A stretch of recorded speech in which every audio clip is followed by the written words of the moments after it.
All right. Hey, everybody. Welcome to the Soft Elbows podcast. I'm Steve Yonda, joined by Abby Richards. And today we have a special guest. Big Jake is in the house. Big Jake, thank you for being here. That's quite the intro for someone who seems to wonder if I even exist at times.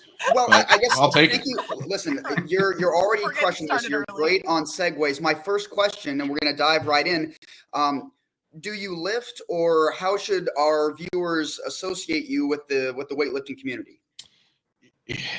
Steve, I really like to view myself and portray myself as what the kids back in the days of skateboarding would call a poser. Sure. Christ. I like to look like I do certain things and then just never actually do them. That's great.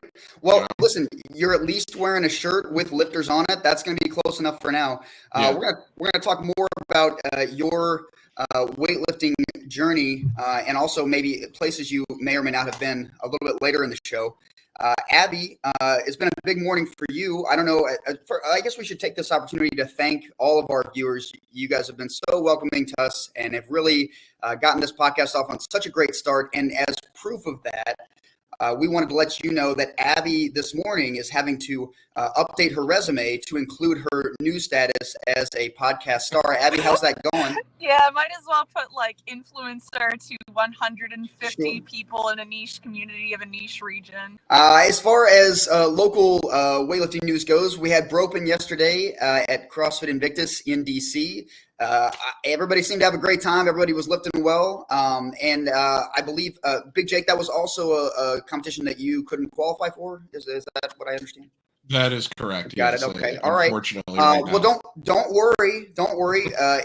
Bropen went great. You'll have another chance next year, maybe. Fingers crossed. And if you're interested, there's another local weightlifting event coming up. Boss's Big Saturday Meet is coming up August 10th. Is that right, Abby? Yes. Okay. August 10th, Big Saturday. And Abby knows the guy who runs that meet pretty well.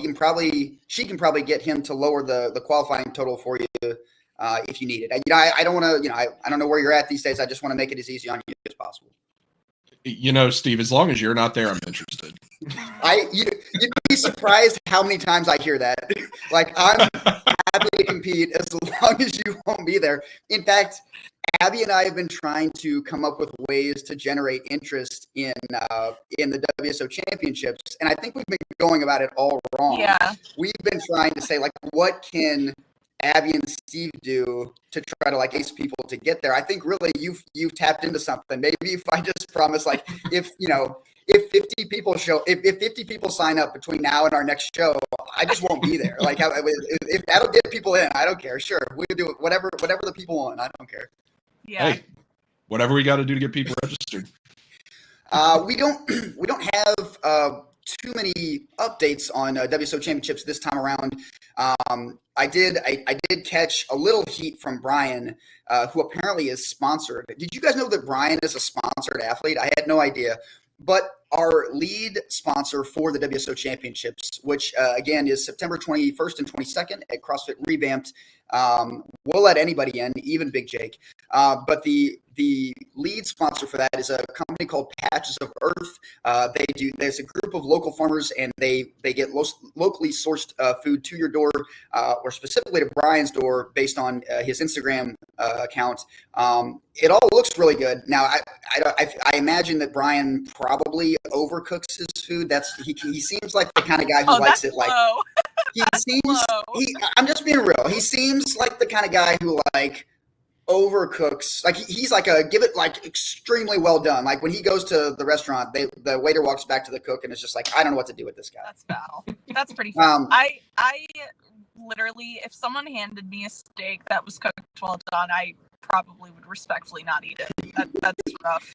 But you could send it to Brian. And none of that has anything to do with the quality of the meat, which, from what I understand, Patches of Earth delivers great quality food. They will be a sponsor along with, and I'm going to forget somebody I know, and Brian will yell at me later, Celsius, LMNT, RP is going to be a sponsor for the meat. Onyx is going to be there. I'm forgetting one. Caffeine Abby, don't kilos. let. What's that? Caffeine and kilos. Caffeine and kilos. How did I forget caffeine and kilos? And aside all of those sponsors, we're going to have a vendor village. We've got a lot of vendors coming in. We're working on, we don't have this quite secured yet. We're working on a cool clothing apparel vendor. We're hoping to be able to announce that maybe by our next show. But it'll be a good time. And you know what? We've now come up with a new way to try to incentivize people to join.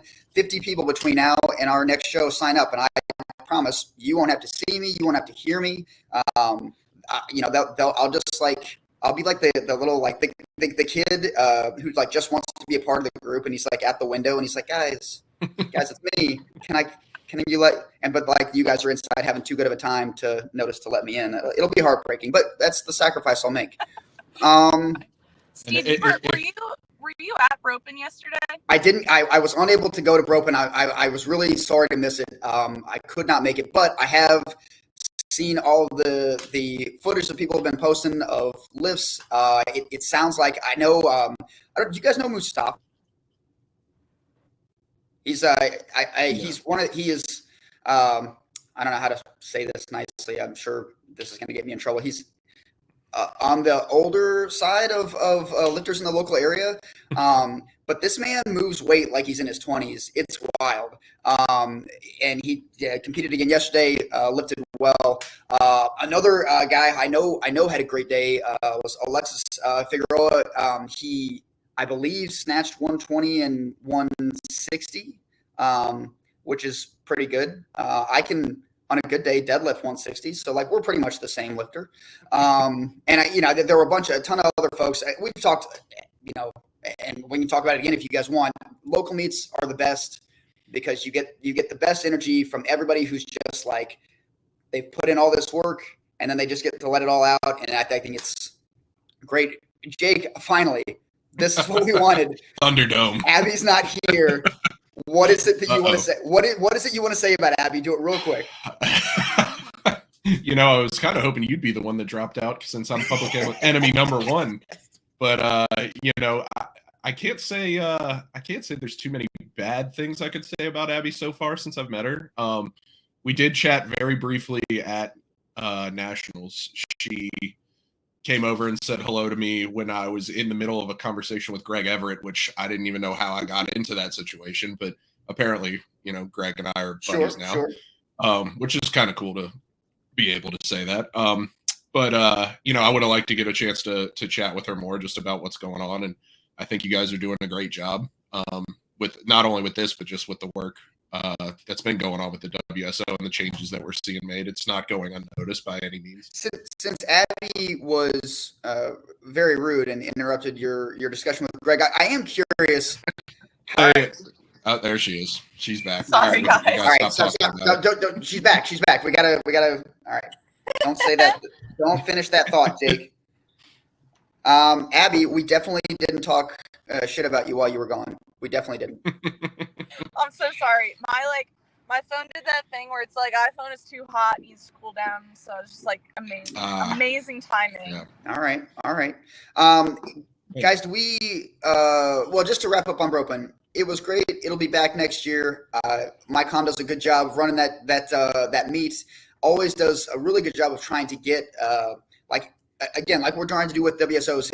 He tries to get extra incentives for lifters to come and to have a good time. I believe yesterday he had district physio and performance out there giving like free 25-minute sessions to anyone who had signed up to lift, which is a great idea.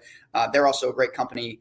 They're a great PT service, and I think it's the creative things like that get people something a little extra reason to show up and compete and have a good time is always, I think it's a great idea. I know, Abby, you don't want to discuss like predictions for the Olympics. So we're going to talk about the Olympics briefly, and we're not going to, I don't want to jinx anybody. Abby's very superstitious. I'm just moderately stitious. But I do want to talk about the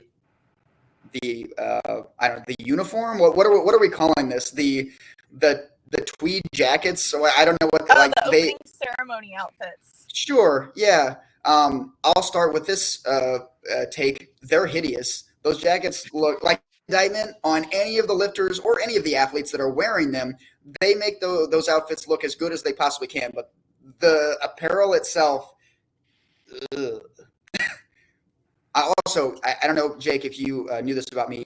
I'm a fashion icon, and so obviously this opinion carries a lot of weight. Do you guys have thoughts? Am I on an island here? Did you guys love them? I will say it looks like every pair of jeans that they gave out what they found in some 70-some-odd-year-old dad's or the bottom of his closet pile that hasn't been touched in probably 25 years. You know, it's a look, that's for sure.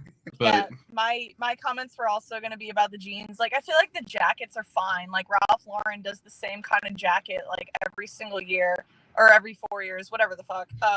But like the jeans were rough, and I saw a video. I can't remember if she was a swimmer or what event she does, but there was a girl who was like, yeah, they're supposed to be like tailored jeans, but like they don't look or feel like it. And so yeah, not a sleigh at all. Not a sleigh. What a crushing review.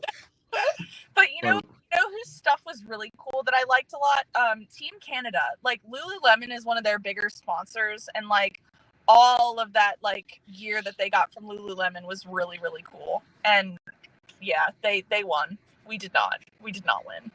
I think Canada, I believe, had a leg up on the competition. They actually sent drones to other countries so that they could spy on what everybody else was going to be wearing, so that they knew how to adjust accordingly. I don't know if anyone's going to understand that joke. I do. Okay, all right, good. All right, I just need one. I've said this before. I don't need everyone to laugh at my jokes. I just need one person. That's all I need. The one thing that I did think was super cool was, and this has made its way around anybody who follows weightlifting on, at least in America, I'm sure has seen the footage of the American weightlifting athletes teaching Snoop Dogg how to weightlift, which was really, it was just like, it was such, I don't know who came up with that idea. They deserve a raise. It was a great idea. It was great. It was great for him. It was great for weightlifting. Like, it was cool. I love Snoop Dogg so much. Like, it honestly, the amount of joy that I felt when I started seeing that footage is just absolutely immeasurable, because he's just incredible. Like, it started, he's a big hockey guy. So Snoop's a big hockey guy, loves the LA Kings, and like they have him on their broadcasts all the time. And he's freaking hysterical, because he's just like, oh yeah, cool, nice. And like, it cracks me up every time. And like, when was it? Was it the Rio Olympics when he was talking about the horses and like the horse crip walking? That's like comedy to me. So like, I would love if USA Weightlifting, like if we made enough of an impression on Snoop and paid him enough, I guess, to like show up at nationals, that would be pretty cool.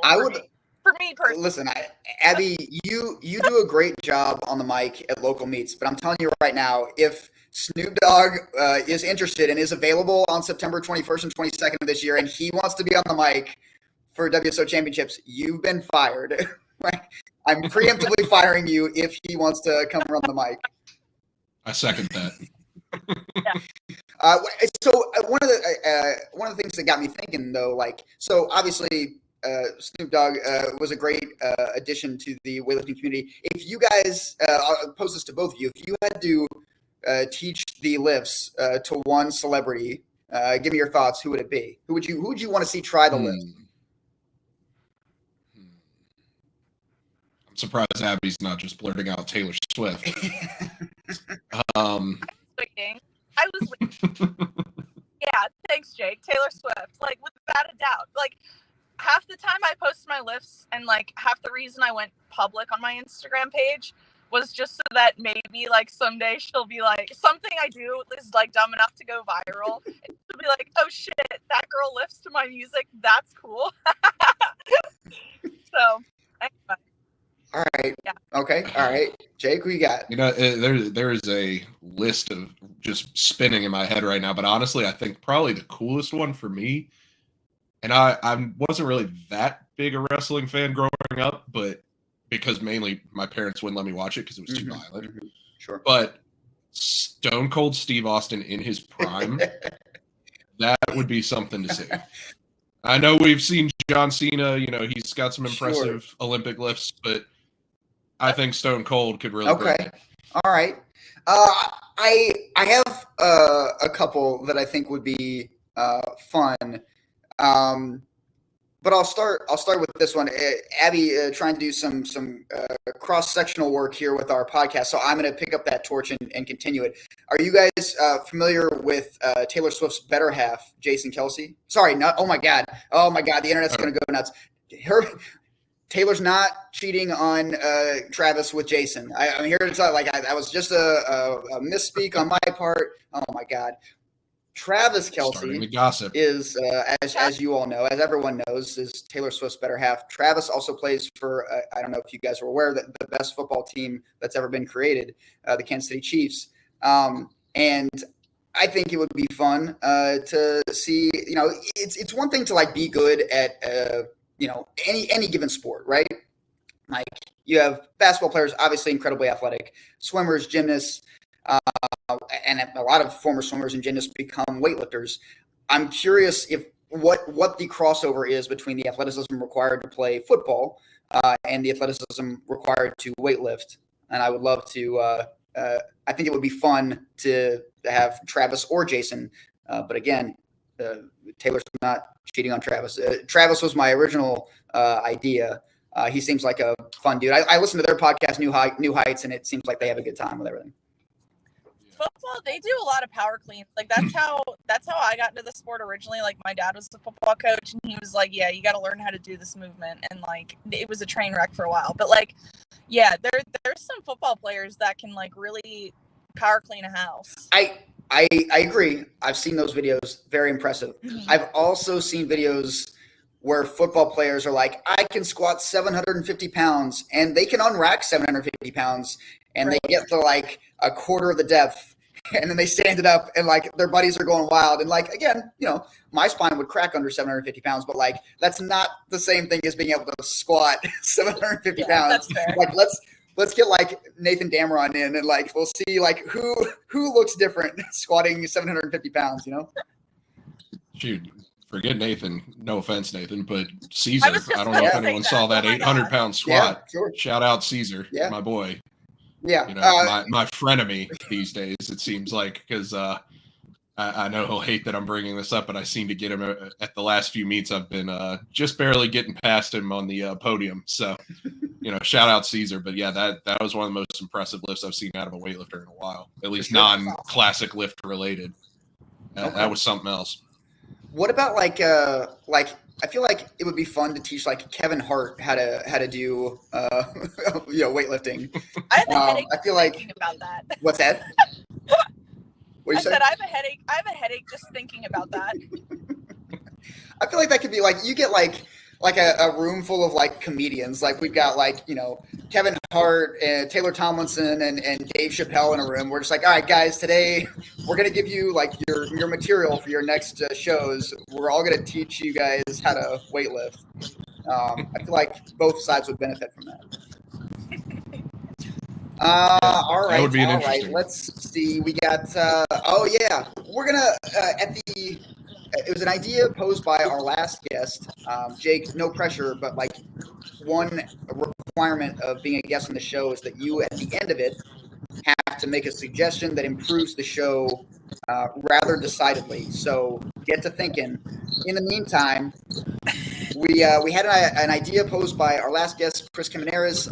We talked. I ranted mostly. Abby, I think, agreed. We talked about the 2-minute clock and how it frustrates me, and it sounds like other people when people burn someone's 2-minute clock. Chris had a good suggestion, what if there are viewers, perhaps the same viewers who don't know that Big Jake actually lifts, maybe they also don't know what that means. So in this segment, we're gonna explain that particular rule. Then Abby, I think, wants to talk about everyone's favorite rule, the press out rule. But we'll start with the 2-minute clock, and then obviously you guys, if I misexplain this or do a terrible job, please help me out here. But essentially, so in a weightlifting competition, most times If I take a lift and then Jake takes a lift right after me, Jake will have a 1 minute clock as soon as they get the bar set with the weight and they sweep the platform, whatever. But, hypothetically, Jake's opener is way, way, way heavier than mine, hypothetically. And I take my opening attempt. I would then have to follow myself because the weight that I'm going to choose next is not necessarily going to be heavier than whatever Jake's first attempt is. When an athlete follows themselves, they get 2 minutes instead of one, and that's just kind of to give them just a little bit more breather before they have to go out and take another heavy lift. So when we talked last week about burning someone's 2 minute clock, what that means is, let's say that Jake and I's numbers are close, but it looks like I'm going to have to follow myself. Or sorry, I see I've already messed this up. Abby, we're going to have to edit that out. Here, I've got a good example for this. So, Please. yeah, so this actually happened to me at nationals too. But basically, what happens is, if I'm trading numbers with another girl in my session, and let's say she takes a clean and jerk at 104, and I'm slated to come out at 105, or excuse me, she's just taken 104, I've just taken 104. Let's say I missed 104, but my coach declares that we want to go up and take 105. Since she hit 104, her automatic increase is 105, but she hit 104, so she's probably not going to take 105, right? She wants to take 106, 107, take a bigger jump. And so basically she's got a 1 minute clock now, to take 105, but as soon as her clock starts, her coach is going to declare 107, and so now I'm back on the clock and I've only got a minute, so I'm following myself, but I didn't get a full 2 minutes because she was scheduled to take the lift before me. And so that's what it means to burn a 2 minute clock. So in a situation where I very well could have had a 2 minute rest had she declared 107 sooner, now I have a minute to take my lift, and then I go yak in a trash can when I inevitably miss that. And we all know it takes you longer than a minute to yak in a trash can. But I think, and correct me if I'm wrong, that strategy only works. They have to allow, even if it's just 1 second, they have to allow some amount of their clock to go, and then they immediately declare. And that's the as long as their clock starts, because you can, if their clock hasn't started, if the loaders are still messing around with the barbell, and if she goes up to 107 before the clock has started, I would get my 2 minute clock, but she deliberately waited, so boom roasted. Yeah, Abby, you did a much better job of explaining that than I was going to. You want to take the press out rule and let the people know what that means? Oh my gosh, yeah. So, I have a lot of opinions on some rules, be them dumb or necessary. But I put probably, full disclosure, my dumbest 3 rules and other up on a story poll the other day, and you guys all had some opinions on it. But decidedly, the dumbest rule in the eyes of the DMV lifters is the press out rule. And so the press out rule is when you go to take a lift overhead and, to the nature of this podcast name, your elbows are soft. And so you don't catch in a fully locked out position. You catch kind of goofy, and then you straighten your elbow out. That's a press out.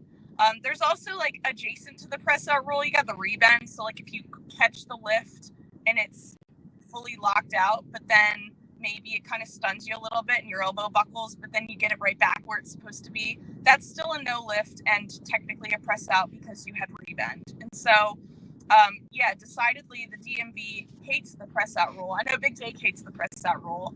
So I'm very excited to hear his opinions. He sent me 4 paragraphs in the DMs explaining why it's freaking dumb. So, Big Jake, I'm going to give you the mic, and it's your turn to go off about the press out rule. Yeah, I can't imagine too many people stopped and read that entire thing, but I was the one that sent the direct message about that because I think it's the way I kind of explain it, I think really,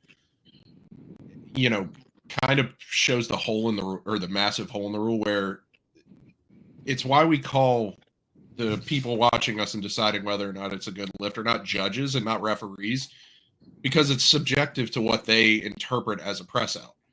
I've seen it you see it at every session at every meet almost, where you'll see someone go up there, they'll lock something, or they'll lock one out, their elbow will flicker, and they'll get 3 reds for it. The next person will come up, the same thing will happen to them, and then all of a sudden it's a good lift. Maybe that's because they feel bad for taking the previous lift away, the reaction from the coach on the previous lifter who got his lift taken away for that same thing. It's a rule that needs to be objectively judged.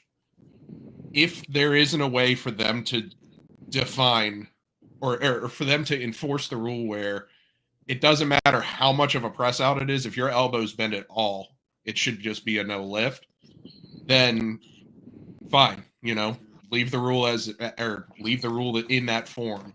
But with the fact that we're seeing some lifters come out and get good lift calls for something that might not be by the rule a good lift based off the judge's decision or their interpretation of the rule, it leaves too much out there for conversation about why or whether or not the rule really should be a thing or not. Because I hate to say it, but you see somebody go out there for 200 kilos and they barely flicker their elbow and they take that lift away from them. That's particularly for a super. That's a frustrating. That's a I've made it moment. Being able to hit 200 on a competition platform. You're a part of this elite club where you've got to that big 200 number.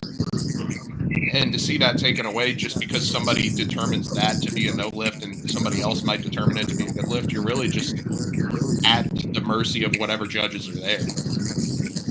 Yeah, there was and if I remember correctly at nationals, there was one judge that just kept red lighting things, and at one point the jury made them switch seats with another referee because it was getting so bad. And I just think that's completely unacceptable at any level, but especially the national level and A sessions, to get removed by the jury. And this is just speculation, but I'm sure it had something to do with the calls on elbows and presses. What else could you miss so blatantly? This is not going to surprise anyone, but I am pro chaos. And this argument to me sounds like when I listen to my friends of mine who follow baseball, when they talk about arguing balls and strikes, right? Umpires are human beings. They do the best they can. Their best, some of them, their best is not the same as others. But it's also part of the game. And I think, if we want to go away from human judges, and we're just going to let, I don't know, AI do it or whatever, then fine. But I think that takes away, Jake, I absolutely hear what you're saying, and it is heartbreaking when you see someone hit whatever whether it's 200 kilos or any other big number. It's a big number, whatever they're taking is a big number for that person. So it means a lot to them, regardless of what the actual number is. That is, it is tough to see. It's tough to feel if a lifter in it. But it's also part of the sport. And I think we got to go one of two ways. I think we got to take the human judges out of it. We're just going to go totally computer based, something totally with no feeling, no emotion, no possibility for human error. Or, and this is my personal preference, we lean into it. We get a little closer to what happens in baseball. And anytime a coach or a player disagrees with a judge, we get more theatrics. I want them face to face, bumping chests. I want somebody getting tossed out of the venue. I want the crowds going nuts. Maybe the team in the back, they start clearing the benches. Now we've got a whole, it's fucking WrestleMania on stage there. I feel that's what the sport is missing more than just, was it a good lift? Was it not? I mean, sure. Yeah, we can argue this all day long, but let's get our money's worth. You know what I'm saying? That'd be pretty good from a spectator experience side of things. I'll tell you what. I'll take in a benches clearing brawl. I'll take Mike Choi on my side any day. Seriously, he practices jiu-jitsu now. I want to be standing behind Mike Choi, being yeah, what he said. Yeah, that's right. Yeah, you stay over there. That's right. always hiding behind someone else. That's my strategy. That's funny. All right, have we exhausted the? Now that I've advocated for fighting, this will be this episode's reason why Brian cancels us. Yeah. Whatever. Yeah. You know, I was coming in here with the mentality of this being the last episode of the podcast and making Great. sure that Brian cancels this, but it's good to know I'm not the only one trying to achieve that. Abby and I come into every episode with that exact mindset. We just gotta enjoy it while it lasts. But since we're here and he can't prevent us from publishing at least this one, Jake, let's talk a little bit about you. I think it's pretty clear that despite my protestations, you do lift. You are quite successful, and even though I swore I wasn't, let's go ahead and talk about your performance at Nationals. This comes as a surprise to me more than anyone else. You were there. Not only were you there, you did a great job. I believe you snatched. Your opener was what, 154? Yeah, 154, and great is definitely subjective. I'm a little more critical of my performance, but we'll get to your self-deprecation in a moment. Just so everyone knows, his opener at 154, I believe, got you on the podium for the snatch. Is that correct? It did. Yeah, no, that's a terrible problem to have, to be able to get to the podium on your opening. I'm sure our audience feels terrible for you, Jake. That's tough to hear. This is pretty much the reaction I get every time I start to go down this road. So maybe I should just shut up. No. Tell us how hard it is being that good at lifting weights, please. It's tough. I want to be happy about how it went.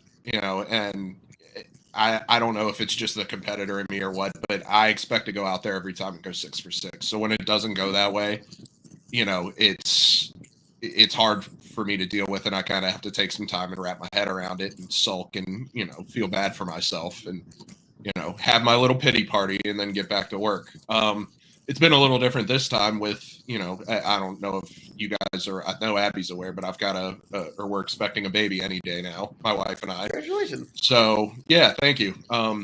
So weightlifting for me is a little bit different, at least currently. Normally I'd be right back on program after a couple of weeks off, but right now we're just kind of going through the motions. I'm doing some light lifting, or have been doing light lifting the last month or so, and we're really not going to get into anything because we're not going to be at finals for sure this year, with the location of it, being all the way across the country, and Tucson, Arizona, not, from what I've heard, being a prime destination for somebody on the East Coast.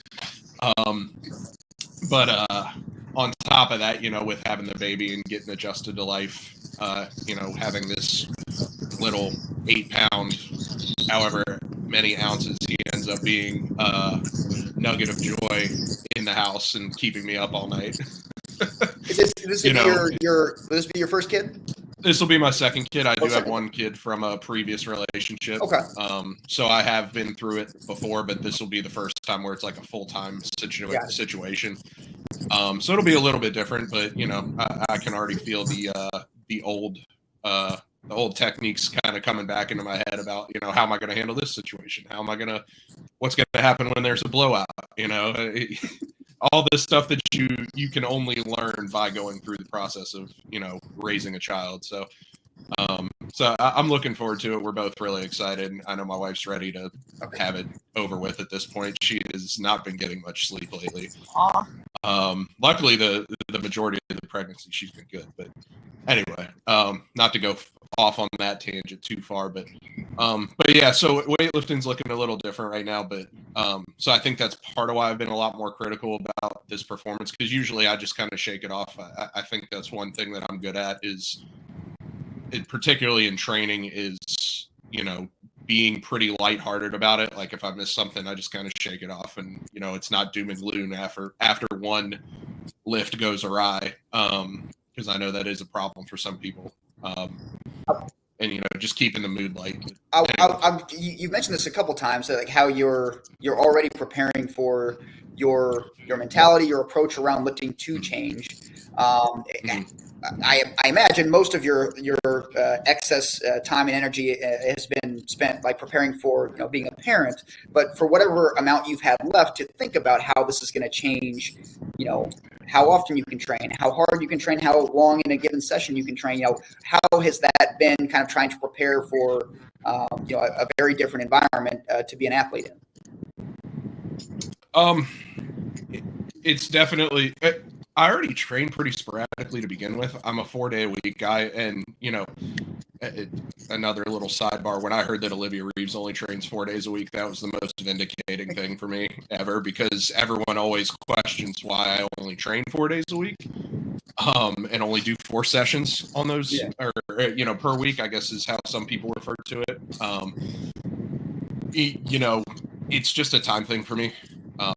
I'm not willing to sacrifice as much for this, and fortunately I've been able to make it work, not only with my increasingly busy job, but also making sure that I'm spending time with my family and my friends, and I'm doing things outside of weightlifting to clear my mind and not put so much focus on it. I went through a rough adjustment with that pretty early on, because I really wanted to give everything I had, because the main goal would be to be a national champion, and has been since, we really realized that this was something that could happen. So it took me down a road where that first couple of prep cycles for competitions where we were trying to qualify for finals and for nationals, I was miserable to be around. And my now wife, then girlfriend, looked at me and she was like, look, you've got to figure out a better way to go about this, because I don't want to deal with this for years. What were the adjustments that you made? Well, one was taking a couple training sessions out. I was doing 5 or 6 sessions a week, and it was beating me up pretty good. I'm not gonna lie. Crystal, shout out Crystal, my coach, McCullough. She knows how to lay the hammer down when it comes to training.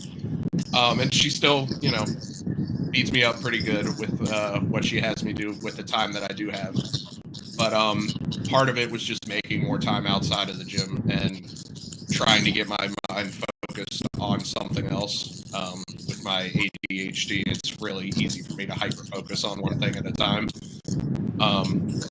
So that was a big adjustment for me, and then also just working on my mentality while I'm training was another thing. Like I said, I used to be one lift, and it was just the whole session was just a wash.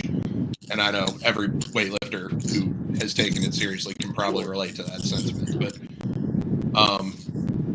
it took time. I do things the hard way.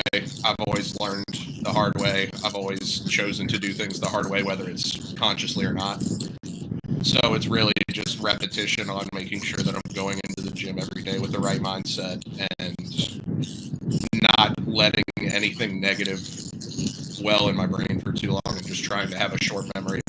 Are there, I don't know, mantras that you tell yourself, or things that you do to try to snap yourself out of the dark space? As everybody in all three of us know, like, it is untenable to have it be so that, like, if you have one bad lift, it ruins your entire session. Like, you're just not going to survive the sport. It's not going to be fun. You're not going to do well. Like, so how specifically do you? How have you learned to adjust that so that it doesn't, totally derail your training session? I think the biggest thing for me is just reminding myself that it's not that serious at the end of the day. I'm not making money doing this. This isn't a profession, and it's not for very many people. And if that's the case, if that's your goal to get paid doing this, fair enough, but at the end of the day, it's a hobby. We do this because we love it, not because it's lucrative and it's going to pay for us to live for the rest of our lives. I'm sure even the Kate Nyes, the Olivia Reeves of the world will tell you that they know that this is just a finite time in their life where there will be an end to it, and they're not going to continue to benefit financially from it. And I tell people all the time, I'm like, because some people now, they see some sports and they get into it thinking that they're going to be able to profit from it. And some people do, but it's a very, or I shouldn't say elite group, but a very small group of people who've managed to make their living off of this. Right. So I tell people all the time, especially new lifters, like, if I know you see all this stuff on Instagram, it probably looks really cool. don't expect to make money doing this or to make this a living. You know, if you're fortunate enough to be talented enough and determined enough to make this work, fair enough. But a lot of people come into it with that mentality of, oh, I'm going to make it and I'm going to be this big time lifter. And then within a year, they're powerlifting or CrossFitting or doing something else. So, and it's a fine line to walk, right? Because when you say it's just a hobby, and I've said that to people too, and I believe it, but that's not the same thing as saying like don't care about this, like don't try hard. That's not the message. Yeah. It's more about like perspective and just understanding that like if you have a bad training session or a bad training week or a bad training cycle, that shouldn't be impacting your mood. Like your friends shouldn't be like, well, why is Steve, in such a sour mood all the time? Oh, it's because the hobby that he does voluntarily isn't going well right now. Like that, it can't be that way. And that doesn't mean that you shouldn't put, as much effort as you desire into getting better at the lifts, getting stronger or whatever. It's just like when that session ends, that session's over with. And, we gotta move on. Yeah. It's just because it's a hobby doesn't mean you can't be passionate. Right, of course. That's probably the best way to put the whole thing. I mean, you can see you can see my collection hobby behind me of, I collect Pokemon cards with my son. I collect disc golf discs, much to my wife's dismay. I have a shelf to my left over here that has hundreds of them on it. And if she sees another box show up at the house, I might be out of the house. But, I am passionate about the things that I like. And again, just because it's a hobby doesn't mean that you can't dive into it 100%. But just remind yourself at the end of the day when you're feeling down about it, it's not that big a deal. It's going to be better the next time you go to the gym, the next time you miss a lift. If you can go into it with a short memory and just realize like, okay, I need to go through this to get where I'm going to, then you'll make it. And I think the ability to do that, it is easier to do that when you have a good coach and a good relationship with your coach. And Abby was telling me, I guess you've got a pretty good bond with your coach. Abby, did you want to dive into that part of it? Yeah, I mean, Jake and I have had conversations about Crystal and her family, and it's always just nice to hear. Like I'm somebody who has a great relationship with my coach and my former coach, and that's something that's super important to me. And so when I was asking Jake about his relationship with Crystal, it was nice to see somebody that has a very similar bond with their coach. And so if you want to share Sure. that with the people, that would be that'd be really nice. I guess I could go back to kind of how it got started, if you guys don't mind. Yeah. So absolutely. I was looking to do my level 1. Gosh, what was this? 4 or 5 years ago now. God, that's crazy to think how long it's been. And I was looking for L1s coming up, and I happened to see that Travis Mash was going to be doing one here in Midlothian, just north of where I am, but in Midlothian.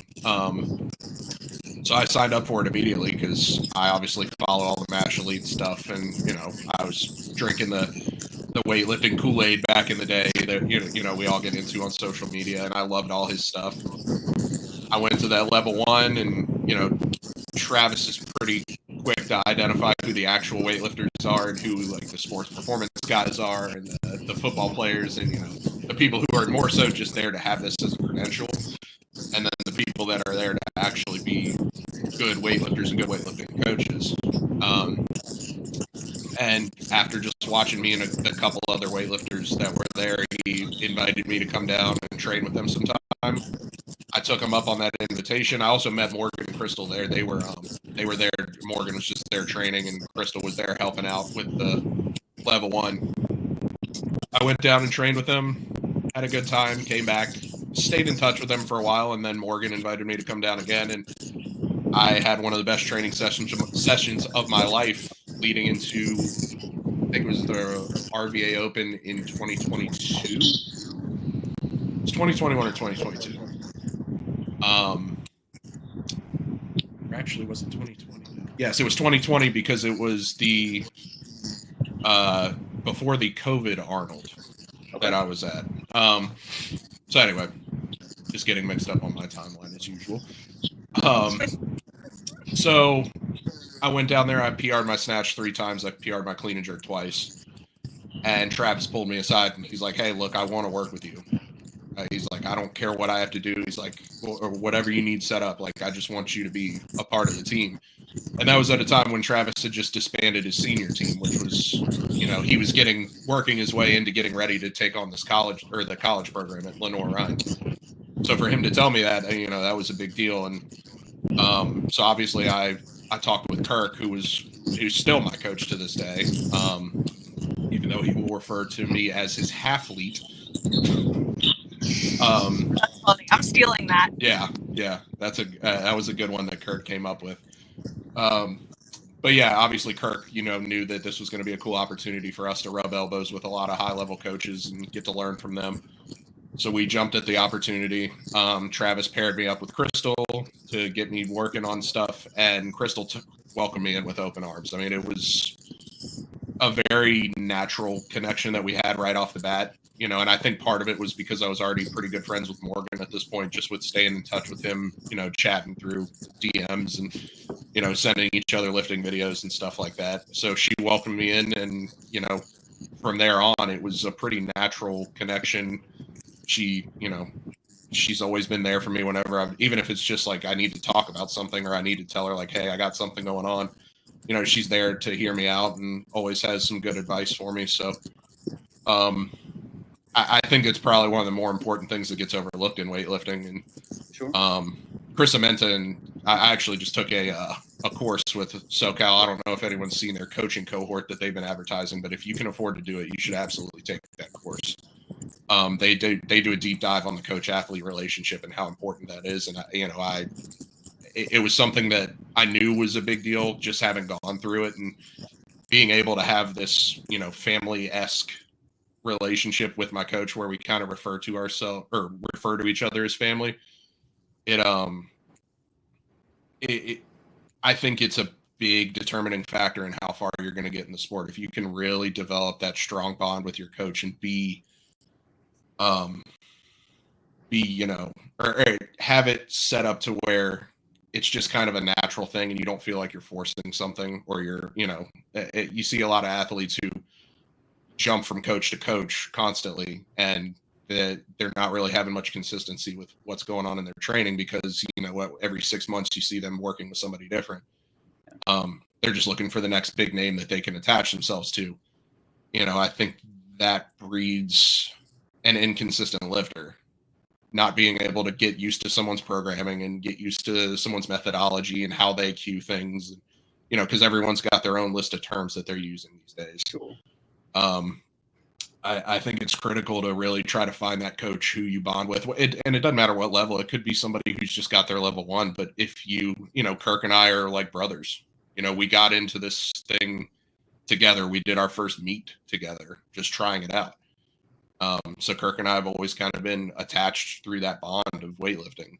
Not to say that we aren't good friends outside of that, but yeah. It sounds like you are fortunate. I just want to make sure we're giving full credit to folks. When you say Kirk, you're talking about Kirk Jennings from Southside Barbell, is that right? Yes, Kirk Jennings from Southside Crystal Barbell. And Morgan, that's Crystal and Morgan McCullough, is that right? Mm-hmm. Correct. But correct. It sounds like you've got a pretty, frankly, envious setup where you have Kirk Jennings at Southside Barbell and he is able to see you, I would imagine, in person on a more frequent basis than Chris and Morgan. So you've got the local, like, if it's not daily, weekly, suggestions or pointers or whatever. And then you've got some overall, guidance and obviously expertise from Crystal McCullough.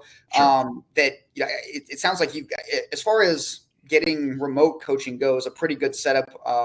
You kind of have the best of both worlds, right? You've got the broader overarching, guidance, and then the local day-to-day, tinkering, if you will, on whatever's going on that particular day or week.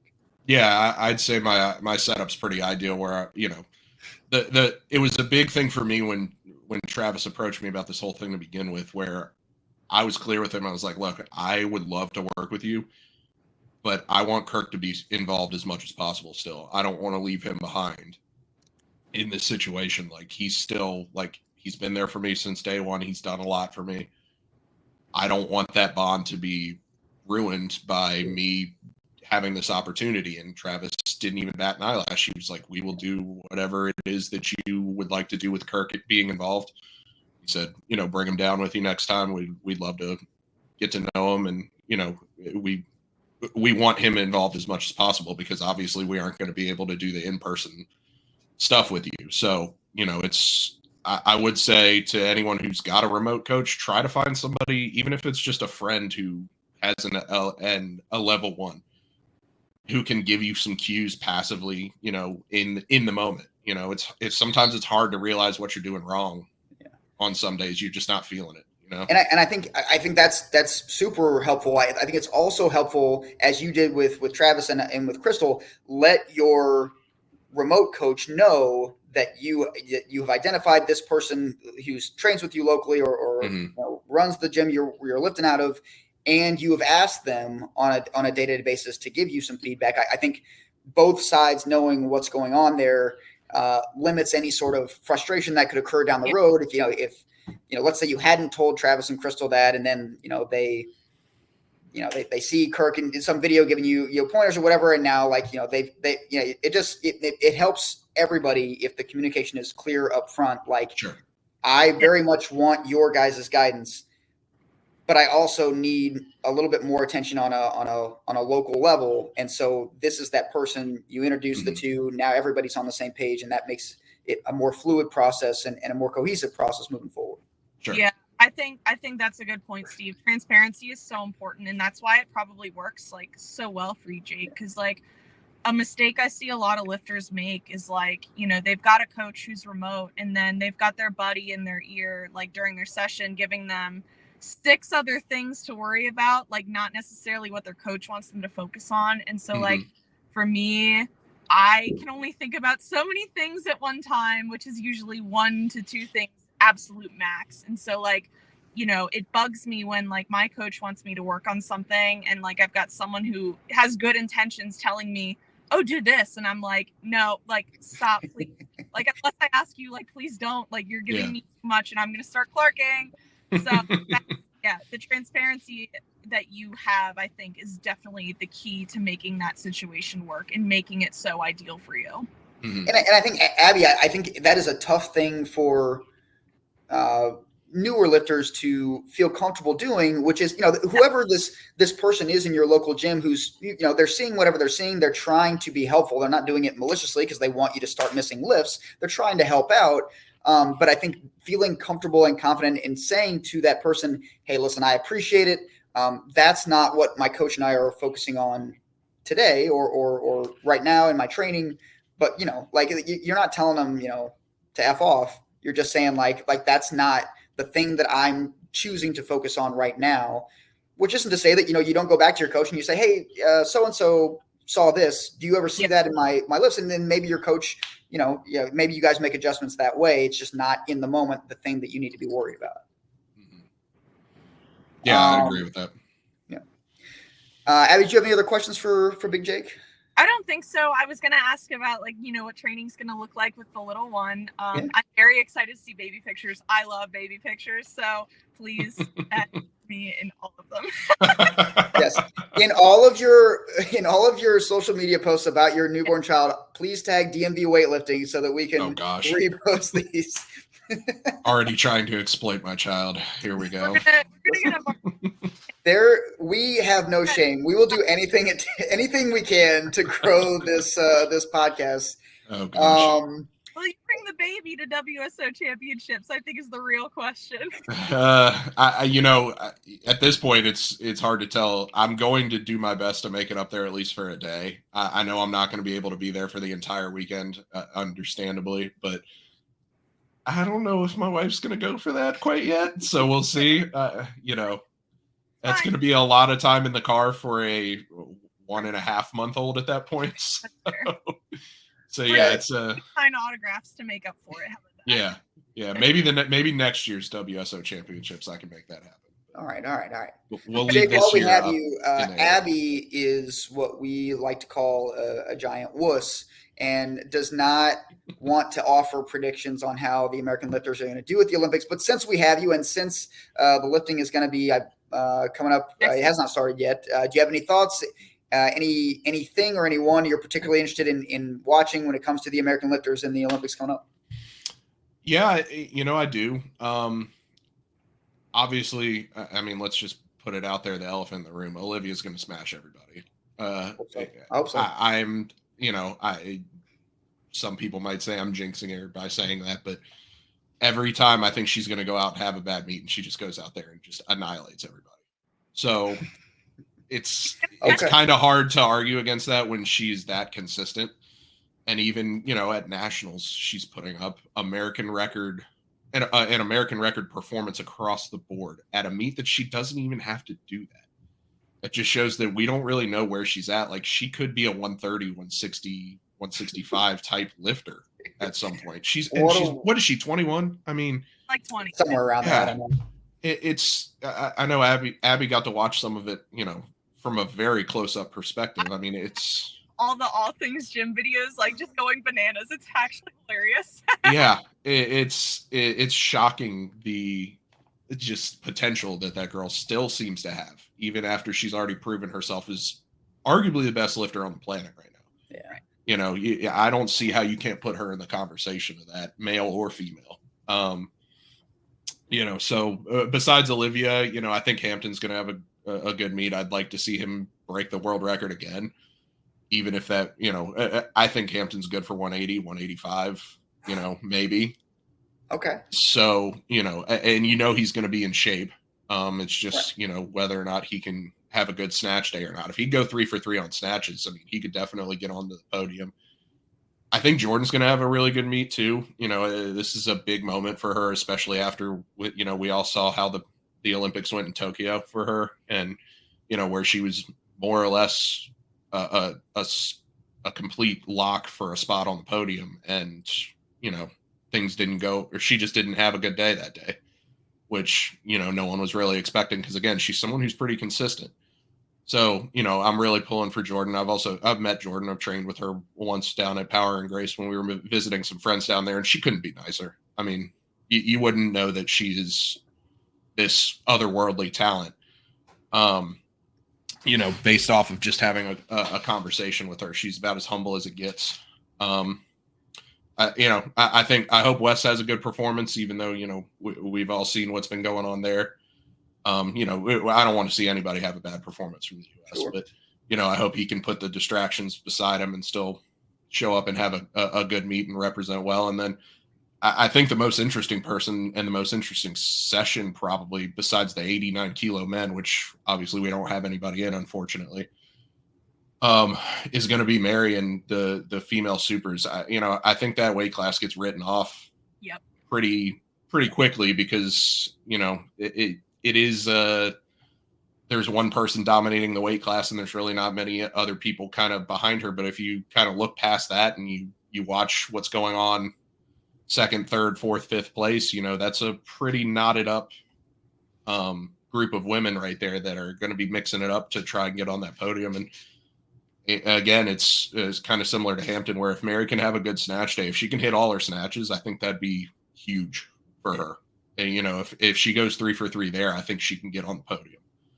I'm just like you. I'm excited to watch all of them lift. I am most intrigued by Jordan because I'm similar to you. I expect her to do well, and I'm hopeful that she will do well, especially because of how things went the last time around. And when she does that, I just it's impressive for anyone to make it to that level, but to make it to that level and to have things go not well, about as bad as they could, and then to have that somewhere in your mind for the next 3 or 4 years while you're training and trying to get back there, that is I've never met her, so I don't know what her personality is like, but she's a human being, that has to be some degree of burden on her probably every time she picks up a barbell, somewhere in her mind, there's that thing, that demon that is there.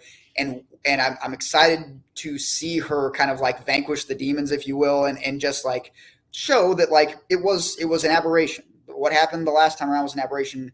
And I'm excited to see her show everybody what we know here. We see all the posts, we see all her accomplishments at the local, the national level, but like to have her be able to show that off, express that more loudly, I guess. Mm-hmm. I think will be a really great story and really great for her personally. I think that obviously we'll do a lot for her, but I think we'll do well for the sport, especially in this country, as a whole. I'm super excited about that. And I obviously we want all the American lifters to do well. Yeah. The thing that I think I maybe this has been true in past Olympics and I just wasn't paying close enough attention, but I think what I most appreciate about the people that made this Olympic team is they had to beat a lot of really good lifters to get there. Especially with Olivia Reeves, like beat out a former Olympian to get this spot, and not just two former Olympics, excuse me, just to get that spot. I'm so excited for what that means for the sport. That it's not just like, all right, we've got 3.5 really good lifters, and everybody else is like 6 miles back. Sure. The distance is closing between like the really elite lifters and the next level, and I think that's so good for USA weightlifting, because it grows interest in the sport, one. But two, it gives us a better shot, as you said. You talked about all the lifters now at being able to not just get there, but get there and be in contention for a podium, for an Olympic title. It's exciting to see, and I look forward in 2028 to being in the back with you when you take your lifts at the Olympics. It would be a dream, obviously, to be there. Yeah. Oh, there she is. She's back. Sorry, I'm so We get it, Abby. We get it. You got better things to do. We'll wrap this up, all right? If I could give one more bit of shine to Jordan, you mentioned she had to go through the last 4 years of qualifying, knowing about, or having that thought in the back of her head about Tokyo. She had to go through a completely different qualification process, too. So that shows some serious resiliency there, to have the game plan laid out to get to Tokyo, then have it go poorly, and then have the entire thing rearranged, and the entire process just completely flipped on its head, more or less, which, I'll be kind of honest, I liked the Roby point system. I know some people had its critiques, and there is no perfect system at the end of the day. But I think it made more people show up in shape for these competitions and not just have the ability to come weigh in or do one meet and then, not have to compete again, just be available for drug testing. I really preferred that system because it gave us 3 years of really good competitive weightlifting where people were on point consistently. And I think that gave us the best of the best. This year, you can debate a little more if, we're really getting the best of the best. We'll see it at the end of the day in the competition. The guys who might have went this method of put up a fat total at the beginning of the qualification cycle and then just kind of coast the rest of the way. We'll see if, they can make that work for them or not. But, I'd like to see it go back to the Roby point system. I know that's not a popular opinion, but as somebody who does enjoy watching a lot of weightlifting, or as much as I can these days, I'd like to see as much really super competitive weightlifting as we can. And that'll be the next DMV poll. Especially like if we're going the direction of like paying per streams, if that's like the thing now, like I'm so tired of paying $20 to watch my faves lift and then they just weigh in. Like, they're doing what they need to do, but like it's just so bad for the spectator experience, and we're paying for it. Like, come on. So, and obviously, we're the most important factor. Yeah. Like, let's not worry about the athletes or their coaches or their goals and aspirations. Like, this is about us. Yeah. And I think it's time that they stop being so self-centered. You know what I'm saying? Like, how dare they? No, I agree with that, Abby, 100%. It is really frustrating to pay for, especially now that there isn't a weightlifting competition stream that's free at this point, except for local meet ones. You pay the money to be able to see your favorite lifter, and then all of a sudden the session's starting and you see that they've already signed out, and it's just like, well, there goes 10, 12, 15, $20 that I spent to watch somebody specifically. Well, and in general too, like there's so many less totals that are made. Like I feel like we saw more missed. I would love to see the data on this. Like I think we've seen more missed lifts in the last 3 years of like people trying to put up the badonkadonk total like than I've ever seen. Love that phrase. Yeah, I can't take credit for that. One of my friends, Russell Jordan, he came up with that, but I think it's funny, so I use it. But yeah, so like we saw so many bomb outs, and then it just poor lifting, and like I just think for the fanfare and like if we really want to grow the sport, you have to grow the spectator experience, and so like I just think it was really bad for the sport of weightlifting, even though it might have objectively been like, in theory, highest total goes, like, yeah, but anyway, I digress. And it'll be a DMV poll. How about that? And listen, just to bring this conversation full circle, we're talking about growing the spectator experience. I'm telling you guys, the more benches clearing brawls that we have on stage at national meets, those things are televised or broadcast anyway.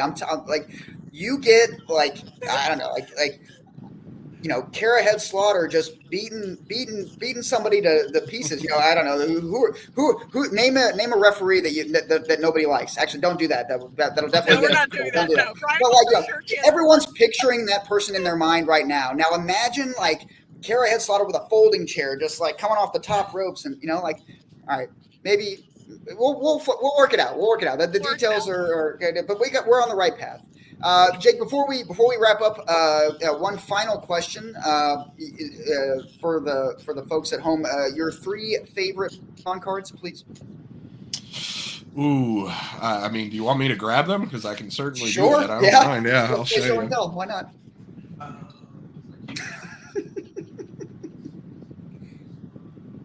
This is the footage that people want. This will be the promo right here. Talk about spectator experience.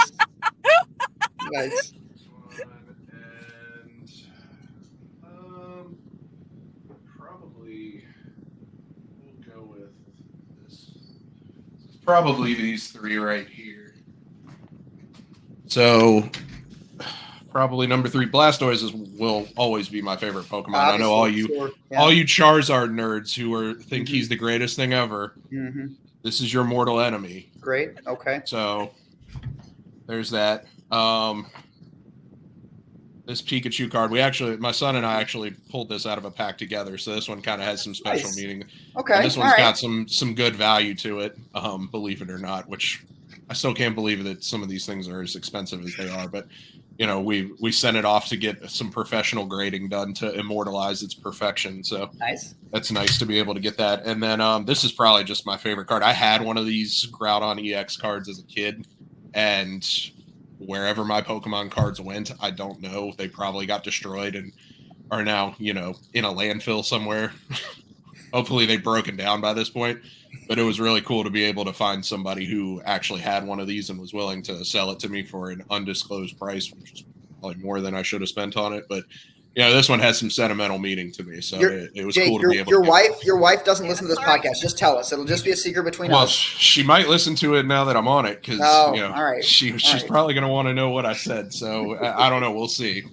So I'm going to be honest. I have no idea what any of that means, but I'm super pumped that you have that connection with your son. I think that's awesome. And those cards looked colorful. I don't know. So. We're gonna wrap up this episode of Soft Elbows. We will have another guest for the next episode, but we're gonna keep that a surprise. We're gonna keep you guys guessing. Jake, thank you so much for being here. Abby, get back to propping up that resume, and we'll see you all in a couple weeks. Thanks, guys. Bye, y'all.